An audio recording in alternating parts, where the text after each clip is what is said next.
So I've already started pulling the dash a little bit. What we're trying to do is get that apart so that we can put the air conditioning in and swap wiring harnesses, as well as pull any necessary accessories that we're going to need to get out in order to do a better job at prepping the engine bay. So that includes things like getting the brake booster out, the throttle cable, the slave cylinder, anything that goes through the firewall essentially that goes into the cab. So pulling the dash is going to make this job a lot easier. And then since we have all the nuts and bolts, we'll just put everything back exactly where it was. And here we have the engine bay left from when we pulled the 1.5 out. A little grungy, so we're going to remove the wiring harness, which is part of why we got to pull the dash, because that goes through right there. We'll pull things that are unnecessary out, like this charcoal canister, which takes a vent line from the gas tank and goes into here, and then through I don't know, an EGR solenoid or something, it goes back into the engine. But we're just going to get rid of that because we don't need it. Got some nice shiny parts on the table ready for install. The freshman 4G63 right here. Some other odds and ends on the ground, pieces and parts. I went ahead and started removing the dash, only to realize I wasn't filming anything. So I'll explain the parts that I took off, how to get them off, and what tools you need. So this gauge bezel is pretty delicate. So this is one of the first things we took off. There's 4 screws that hold that in. 2 that you can see that I put back, and then 2 up top. These ones had a flat top to them.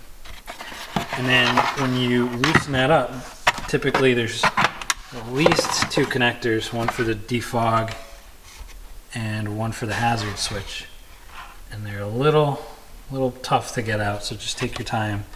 You don't want to break this.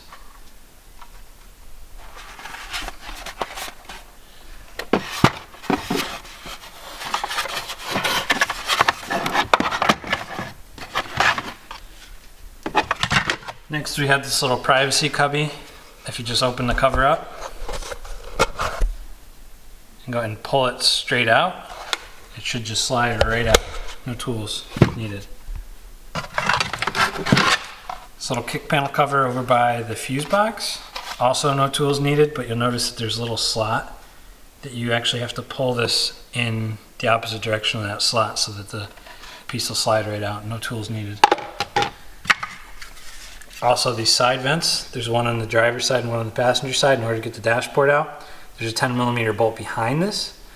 You shouldn't need any tools to pry this out if you just gently put your fingers in and pull it out. Otherwise, you can use a flat blade or some plastic pry bars and just be very gentle pulling this out. As you can see, there's just a little divot here.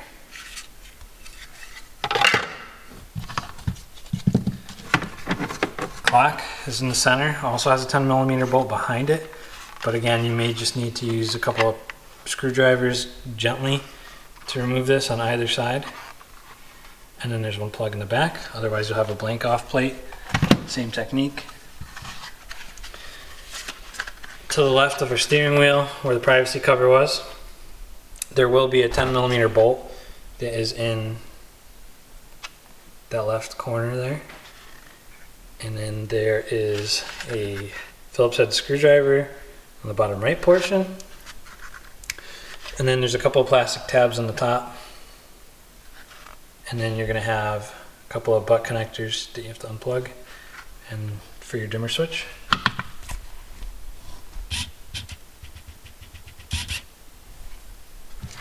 This is another one of the kick panels right below the radio, kind of by your feet. There should be 2 of these, I've only got 1. This just pulls off, no tools. Same with the speaker covers, no tools, just start from the top and pull down. You'll see there's 2 tabs in the bottom. Second one over here. old school ashtray. Go ahead and just pull that straight out. This radio bezel has 2 screws at the top and 2 screws at the bottom, right on either side of the ashtray.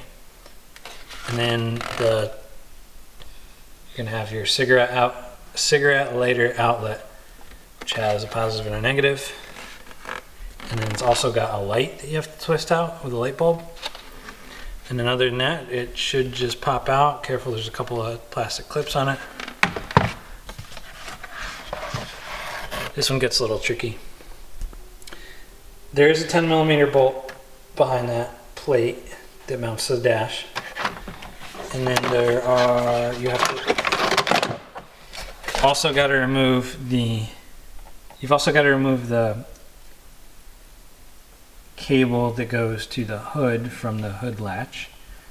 I just put it back so that I knew where the bolts nuts were. Over here there's a little vent for the crotch cooler.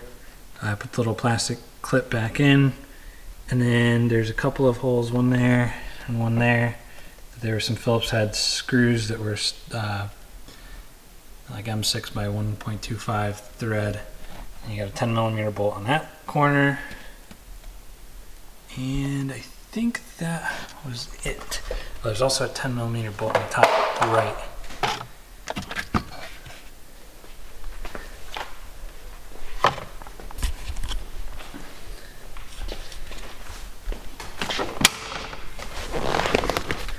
Now, the next thing we did was we removed the tachometer, or not the tachometer, but the gauges.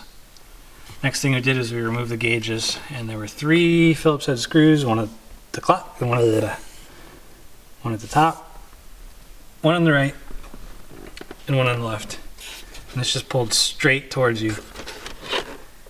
So you can see there's a couple of sockets on the back with a bunch of pins for your check engine lights, a couple for other warning lights, oil lights, and then you've got a little rotating speedometer cable. And it just pops right out. It's the back side.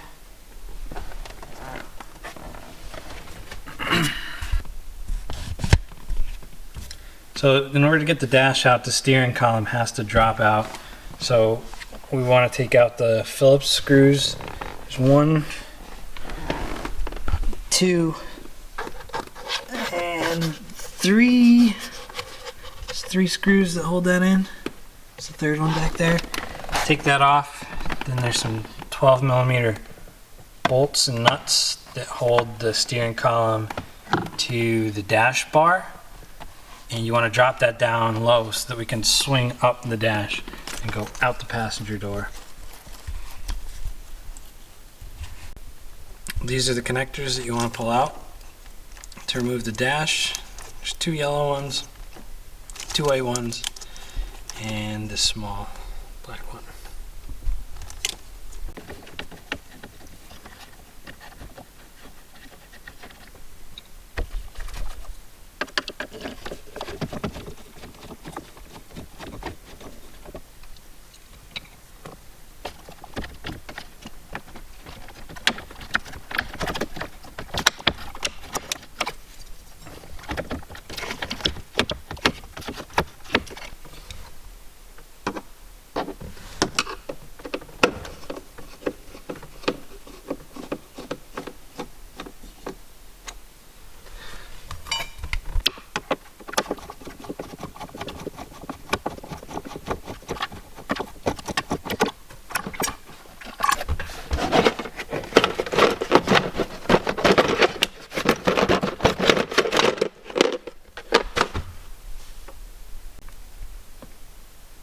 Removing the glove box gives you access to 2 10mm bolts that hold in the dash. It also allows you to remove the linkage for the air conditioning. There's 3 10mm bolts that gotta come out. 1, 2, and 3. There's also 2 screws, Phillips heads, that have to come out of the bottom. And then there's additional Phillips screws at the top behind the dash, or behind the glove box, that need to come out.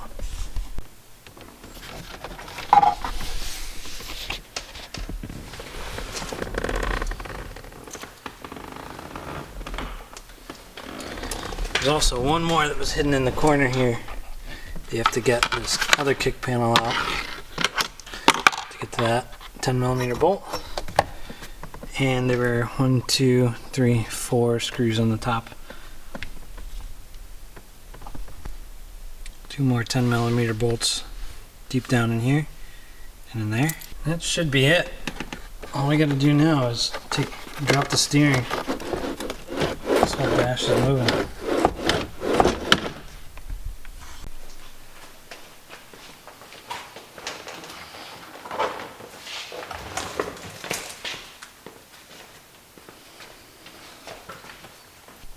Let's go ahead and check that off.